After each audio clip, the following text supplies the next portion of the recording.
Okay, so let's go and code everything into Solver. So in the last video, we figured out our decision variables, our objective function, all of our constraints. So we have all this in, so let's go into Solver. I'm just going to hit that. We're going to start. And so we have stuff in here from before, and we'll just go through and we're going to delete everything. So, because this is coming from an old sheet and I didn't see until just now that I forgot to clean that stuff out. Let's just delete it all and start fresh. So the first thing that we want to do is we want to set the objective, and the objective is going to be the profit. We want to maximize the profit, and then we want to tell it what cells we want it to change. Well, we're going to say you can change the number of sheets that we're going to polish, and then I'm either going to hold control or type in a comma and then tell it you can build the chassis. So there we go. We've got our objective function to profit. We have our chassis. Let's add that and let's cancel to come back out so we can see our range names in there. Okay, so now we need to go and add our constraints. We got quite a few of them here. We'll start with this first one, make unconstrained variables non-negative. That takes care of that one down there. So the first one here is the polish. So it's x1, x2 less than 4,000. So we are going to add in x1 plus x2, which we calculated here. So our actual polishing is going to be less than or equal to our constraint, which is the maximum amount that we can polish. Add. So we'll let that one go there. So our next constraint, x3 and x4 is less than or equal to 2,500. So that's our stamping. So the actual amount of stamping is less than or equal to the maximum amount of stamping that we can have. And so add. Our next one is, here's our time one. 24 times x3 plus 36 times x4 has to be less than 55,200 minutes. We have that coded in here. So there's the actual assembly. It's greater than or less than or equal to our maximum assembly time. And our next one is, we have this one right here, x1 times 16 plus x3 times 12. So that's the amount of steel that we are using in the chassis.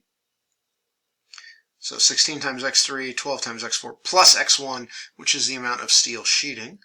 So our amount of material of steel used is less than our material here, but we do have an array, so we do want to use that because the next one is the aluminum, which is the amount of aluminum sheeting plus 8 pounds from the standard case times the number of cases plus 12 pounds from the deluxe case times the standard times the number of deluxe cases.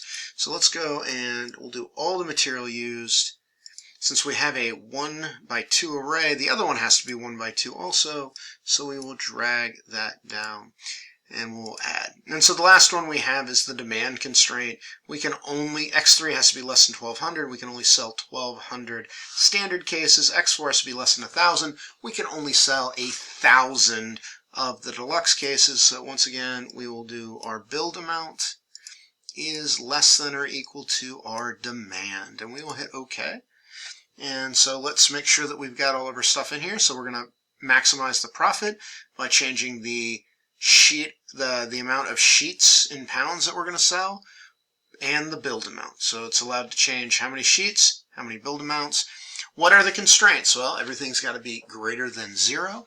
The actual assembly time has to be less than the max assembly time. The actual polish in pounds has to be less than the maximum polish. The actual stamping has to be less than the chassis stamp max. The build amount here has to be less than demand, and the material used, steel and aluminum, has to be less than the material used maximum. So let's hit the solve button, and we can see the solve button. It works out well. It found a solution. All the constraints and optimality conditions are met, and we will hit OK.